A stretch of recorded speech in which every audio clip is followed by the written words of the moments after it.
from the College by the Lake, Coeur d'Alene, Idaho.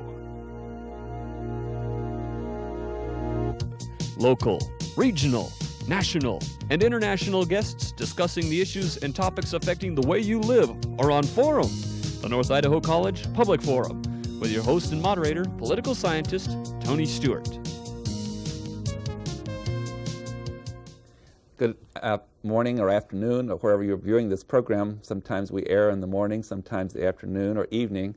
On today's program, we're very pleased to welcome three guests to our program. We are here today to celebrate the student newspaper at North Idaho College. This institution has been in existence for over 64 years, and recently the student staff and faculty advisor to our paper discovered that we had surpassed 50 years of the student newspaper. In fact, it's a little beyond 50 years. So Steve Schenck of our panel and my staff and I decided that we wanted to welcome our guests to celebrate this very, very important time of more than 50 years. And in order to do that, I welcome to the program three guests. First of all is Amanda TOMME. She is the managing editor of the paper. And welcome, Amanda, to our program. And I hope you will take back to your staff congratulations for over 50 years of the newspaper. And we want you to join us today in this celebration as we look back for more than 50 years. And next to her is Melanie MARTZ, who is the past online editor of the newspaper. And I want to say, while introducing you, Melanie, that we want to congratulate you for taking third place in the nation for online newspapers. And I know you were the person that started that for the college newspaper, and we congratulate you and welcome you to the program. Thank you. And our third guest is Niels Rosedal, who is the faculty advisor to the North Idaho College Sentinel. And again, congratulations to you. And in a few minutes, we'll be talking about some of the awards that your staff has received over the years as a college newspaper. Thank you. And as always, I'm pleased to have Steve Schenck on the panel, our regular panelist. He is the Dean of College Relations and Development at North Idaho College. And we shall ask Steve to commence today's questioning with our guest. Thanks, Tony. I try never to miss an opportunity to spotlight North Idaho College students and staff, so I thought I'd begin by asking each of you to tell us just a little bit about who you are and how you came here. And Amanda, why don't we start with you? Well, I'm originally from Las Vegas. I moved here when I was about 16 to finish high school at Lakeland, which is where I graduated. Mm-hmm. And then I returned to go to NIC, and I'm in my second year, and I'm about to graduate. And I started on the Sentinel my first semester here as a staff writer, and I moved up to Arts and Entertainment Editor, where I held that job for a year, and then I moved to the editorship of the Sentinel and have been doing that for this semester and have learned a great deal. Amanda, are you a journalism major? Yes, I am. And are you going to go on to continue your education somewhere else? Yes, I am. Actually, I'm transferring next year to a program through the University of Pittsburgh, which is a study abroad situation for one semester, and then I will return to University of California at San Diego. That's great, wonderful. Melody, how about you? Well, I came to Idaho in 1984 with my family, and I'm from California originally, and to be honest, the snow scared me for a long time. And you should still be afraid. I live in Elmira, so it's an hour and a half commute to the college one way. And finally, I don't know, it's been so long. I think it's just a little over 4 years ago I decided to come to the college and find out what I wanted to be when I grew up. And I've been coming since, and I am going to be graduating this May. I got into the journalism program because I read a feature written by Dave Gunter in the Sandpoint Daily Bee. Well, it's the Sunday issue. But I read a feature by him and became inspired. I thought that what he had written about was very important, and I wanted to come find out how I could do that. And so I talked to Niels, and he explained the program, and I started as a staff member and became Arts and Entertainment Editor, and then approached Niels again with an idea to put the newspaper online, and created the position Online Editor. And I've been a staff member this semester, and I'm going to probably continue as a communications major, probably through North Idaho College through LCSC program, but that's not a given. But I'm doing an internship with the Coeur d'Alene Press right now, and writing stories monthly for their business journal. Excellent. Nils? Oh, I grew up in Thompson Falls, Montana, and I knew that I wanted to be in the newspaper business since I was probably about 8 years old. Do you remember what sparked that interest at 8? I was a paper boy, and it was a real thrill to know I was the first person in the town to see the news. Thompson Falls is in such a canyon that we couldn't get any radio or TV until much later in my life. And so it was just a big thrill to know I was the first one in the whole town to see the news. And then I started writing it when I was in high school, University of Montana after that. Then a public relations person for the Coast Guard during the Vietnam War. And after that, I worked for newspapers in Seattle and Coeur d'Alene and took this job in 1985. Thank you. Let's get back to our main topic now, if we can, and that's the 50th, well, I'll leave the whole story to you, but the 50th anniversary of the NIC Sentinel. Could you tell me just a little bit about how it came to be that you decided it was time to celebrate? Well, actually what had happened is Nils and I were rummaging through old files and old yearbooks and archives of papers, and we stumbled upon an issue that was actually called the Lagome at that time. And that was exactly 50 years ago, and it was number 1, volume 1, so we automatically assumed that we happened to be in our 50th anniversary. So we proceeded with an idea to kind of celebrate that anniversary and go ahead and do a special issue covering the various years and topics with the Sentinel and the different names that it had progressed to.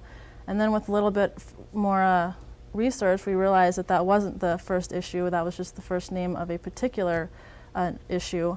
And we found out that the first issue was actually in January 24th, 1941.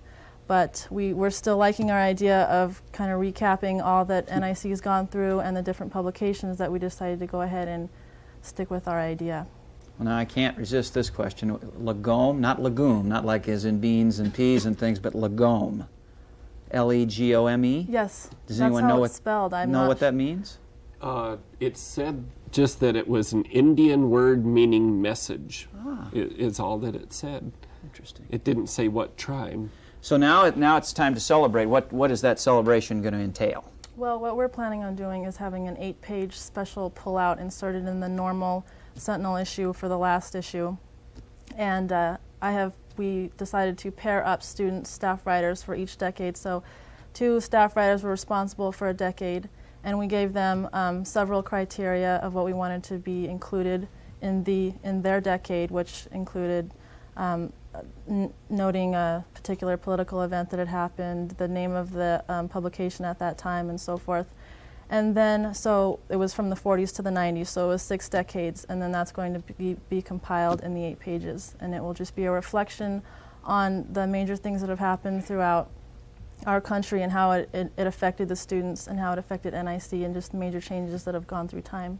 And I'll throw in one last question, and it'll probably be to the group historian again, Amanda, but does anybody know what the different names, when Lagome was first, Sentinel now, how many have there been in between? Actually, the first one was the JC Journal. Oh, all right. And then it changed to the Cardinal Review, and then it was the Lagome, and then it was the NIJC Review for a long period of time. Mm-hmm. So, and I think it was in the early 80s is when it became the Sentinel. Thank you.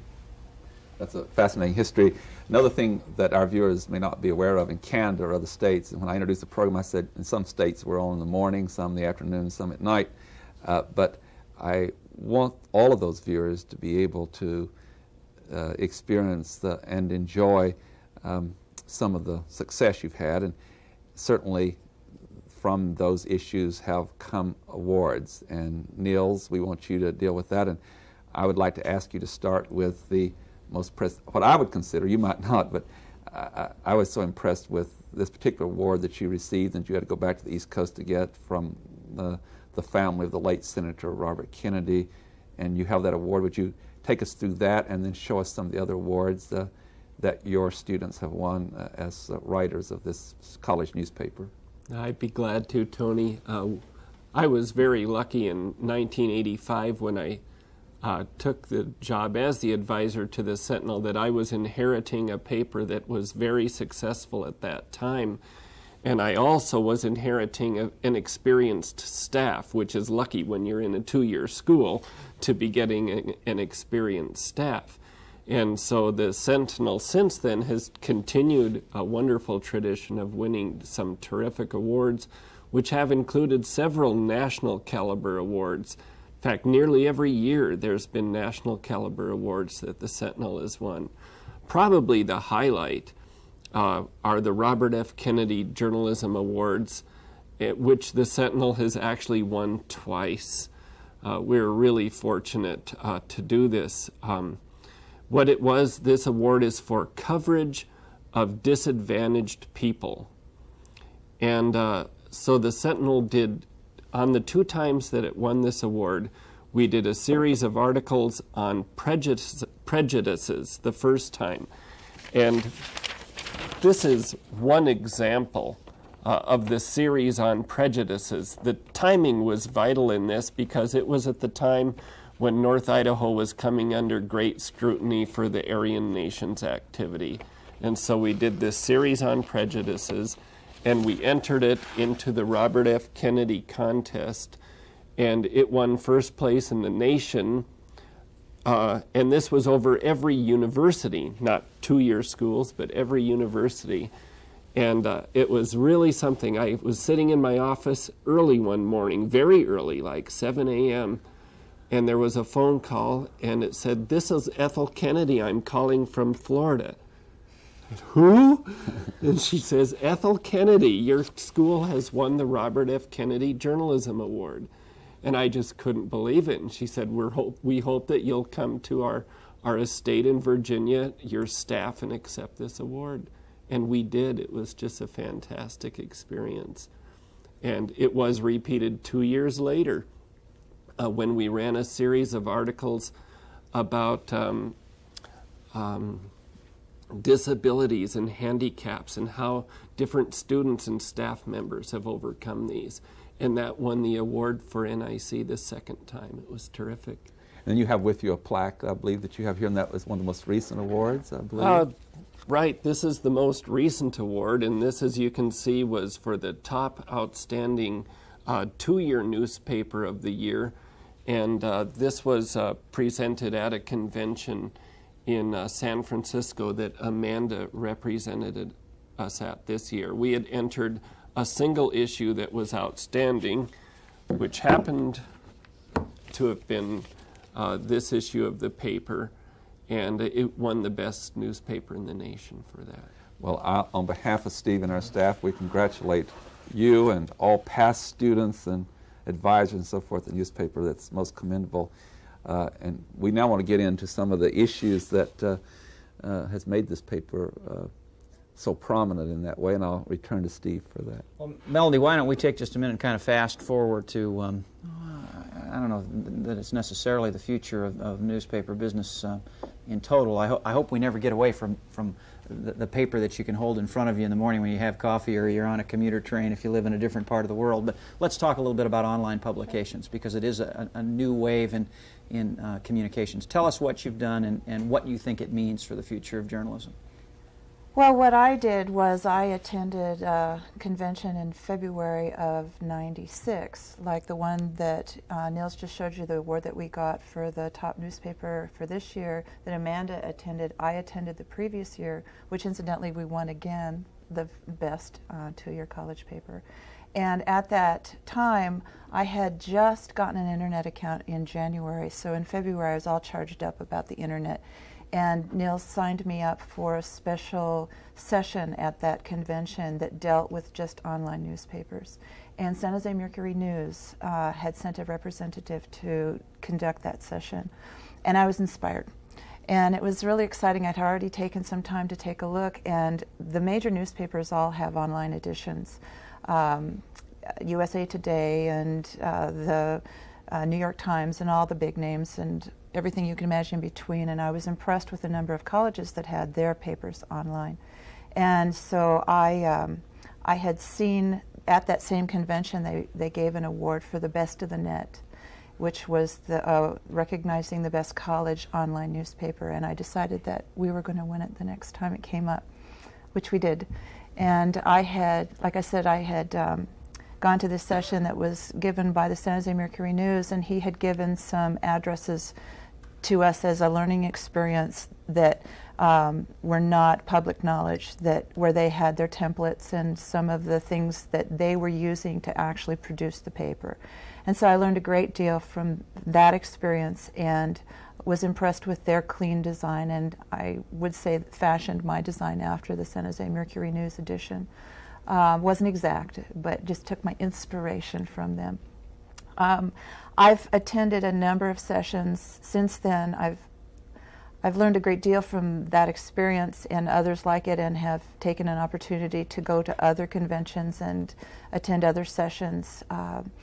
And it's an incredible experience. And at those sessions, they talk about the issue of the future of newspapers, and they're very sure that the physical paper is not going to disappear. But there are some advantages that you can get with an online edition that you don't get with a physical newspaper. Let me stop you there for just a second and make sure that everybody who's watching the show understands what you're talking about there. You can get many newspapers, including the NIC Sentinel today, either in the printed form, or if you have a computer with a modem and access to the internet, you can also get the paper on your computer screen, the text, the graphics, and in some cases even video. Am I describing Correct. that fairly well? Okay. Now go ahead with the future of online newspapers. The thing that's different, and the thing that the representative from San Jose Mercury News stressed, is that it's not just a matter of taking the newspaper and reproducing it in its printed form online. It's an entirely different medium, and so you have to think about it differently. You have to take advantage of the fact that you've got internet access here. And those people that are doing that are the ones that are more successful. If all you do is put a mirror image, most people would rather just pick up the paper off, the newsstand and read it. The advantage of having it online is that, for instance, during the November elections, I had what we call hot links, where you can use your mouse and click on an area of the text that will take you to another internet location, so that if we were covering a story about the issue of nuclear waste, and I forget which proposition it was, but it was quite controversial, there were other people who had put up internet sites, pro and con, regarding the nuclear waste transportation, so that within the body of the story I could put a hot link so that if you were interested, you could get more information by visiting their site and getting that whole view. When the Governor Batt cut back the funding to the college, I was able to provide a hot link that went to the full, complete text of President Bennett's response to that he had filed with the state. So one of the big advantages is that you can get instant access to the incredible resources that the net provides. Let me shift, if I can, for just a second. We know that Amanda's the editor, you're the online editor, and that prompts me to ask a general question about the organization of the Sentinel. Just what's the management structure of it? And Amanda, you're probably the best person to explain that. And then I want to ask Nils to comment a little bit on his role. How active you are in editing and publishing the newspaper. The organization of the Sentinel is comprised of editors and staff writers, as well as assistant editors. The managing editor is the decision maker and responsible for overseeing all areas of production and also making decisions on what prints and what doesn't print. Second in command is the news editor, who also has an assistant to help help him or her out. And after that is the sports and A&E editor, along with the online editor. There are several assistants for the news, A&E, and sports, and also A&E, Arts and Entertainment. Okay, correct, thanks. thank you. And also general assistants. We usually ask Nils for advice on different situations if we catch ourselves in a knot. But ultimately, the students are the decision makers, and it's not censored by a higher force. The editors make the decisions, and after editors make the decisions, I'm the ultimate decider. How many total staff, including photographers and contributing writers, do you think? Right now, how many do we have right now? About 35. About close to 35, yeah. So Nils, Amanda tells us that you're not just the big sensor in the sky. Is your role primarily as educator then, as opposed to, say, publisher? I'd say yes. Educator would probably be my biggest role, and maybe coordinator would help a lot in that, believe it or not, even though our medium is a communication medium, our biggest problem is communicating among ourselves. Mm-hmm. And we find that whenever we make a mistake, it's because we failed to communicate among ourselves. And so that's what I try to enhance in that. And that's part of the learning experience, because they have to learn how to be a team and communicate with them among themselves if they're going to be successful in their lives at the same occupation when they get out into that mean world. And I'm abusing my time, and I need to give this back to Tony, but quickly, could you tell us some of the courses that North Idaho College offers and you teach under the heading of journalism? Great, sure. Well, the Sentinel actually is a course itself. Mm-hmm. You take that for credit. You can be a writer, an editor, a photographer, an advertising person, or an illustrator, an artist. So there's several facets there. We teach 2 classes in news writing, reporting, editing, interviewing, mass media, and photojournalism. We actually have more journalism classes than almost all of the 4-year universities in Idaho have. Thank you. Amanda, when this program airs, your edition will have already been out, and I would suggest this is a collector's item, and I intend to collect 2 or 3 for myself and for friends. And again, I want to congratulate all of you for the work that you're doing to take a look back. I think looking back is important as we go towards the future. And if you don't mind, maybe you would share with our viewers who will not have the opportunity to see the paper a few examples of things that you have discovered in your look back. As my numbers indicate, it's probably now close to 56 years. Mm-hmm. When you indicated it was 1941. What did you find out that was of interest or surprise to you? I was really interested to see the evolution of journalism ethics throughout the year on the student publication. It was interesting to see what they were actually willing to print and the different things that they felt important to deliver to the student body. For example, in the 1950s, there was an article that was printed about the North Idaho College ski team that had disappeared in Lookout Pass, and how they were getting a search team together, and they were thinking that they had possibly fallen in tree holes, and comes to find out at the end the whole thing's a big joke, but nobody knows until they get to the end of the story. And I don't think we would be brave enough to run anything like that now, and it's pretty funny to see that.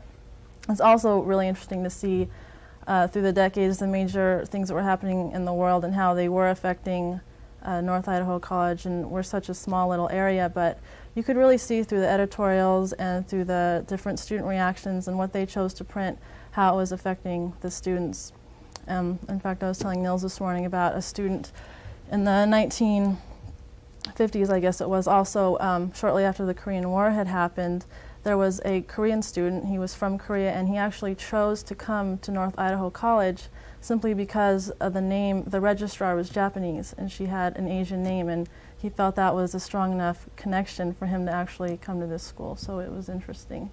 And going through the 60s and seeing the civil rights movements and how the students were reacting, it's an interesting thing to look at. I'll add a footnote here. That very special person, Miss Nishio, who was a registrar at this institution, and at first she had some other jobs too. She still holds a record as the longest tenure at this institute. She's retired now, but she was here for more than 40 years and was a very special person. Melanie, I will take this to you now too, as someone who's been with the paper a while in Washington. I know that although that it is Amanda that's in charge of the history on this, you've been involved in some conversations. What is your reaction to this long period of time for this college newspaper? Well, what I have enjoyed seeing is the changes in the graphical presentation and the style. I find that there's a lot more use of white space and a cleaner look and more sophisticated look now. But I think that's true in the world in general, and the paper has just stayed right along with it, and I think that's been reflected in the awards that we've gotten. And I think, why we're able to win awards that compete along with the big four-year universities because of that. We have very talented students here and high caliber photography and graphics students, and it's just it's amazing to me. I've been impressed with the caliber of the student pool here at a two-year university. It's not a university, it's a school. Well, you've gone through the same evolution this program has. We're airing your program, and then a few weeks after this, we will be celebrating on this program the end of the 25th year of the North Idaho College Public Forum, and we started out all black and white in a classroom, and I can't even describe how primitive our facilities were.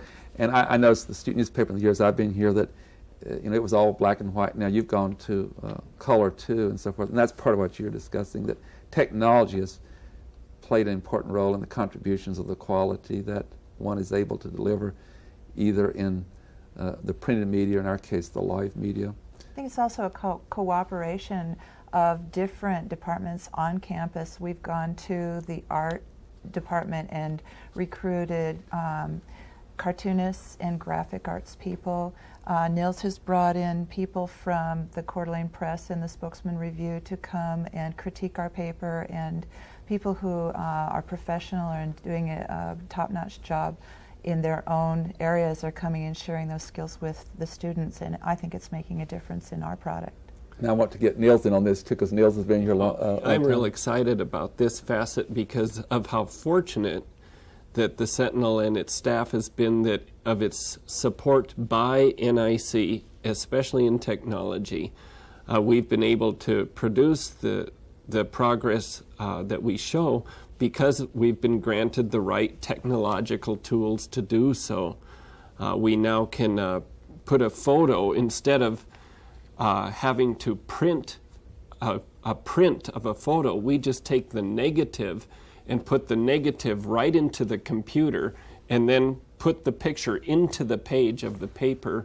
And this technology has just kept us right up with everybody else and enabled us to produce color ably. We're running out of time, but you've triggered my thinking. As I wonder if 50 years someone will sit here and talk about how primitive we were in 1997. That's not a very positive note, I guess, but you've done a remarkable job. Steve Shink and I once again congratulate you, and we hope that this issue is enjoyed by everyone as much as we anticipate it will be. And again, thank you for being with us today. We appreciate it very much. Ladies and gentlemen, I hope you've enjoyed this program as much as we've enjoyed bringing it to you. And again, we congratulate the North Idaho College Sentinel College newspaper for looking back at approximately 56 years. I would like to invite you to be with us again next week at this same time, when we shall discuss yet another issue. Until then, please have a good week. I am Tony Stewart.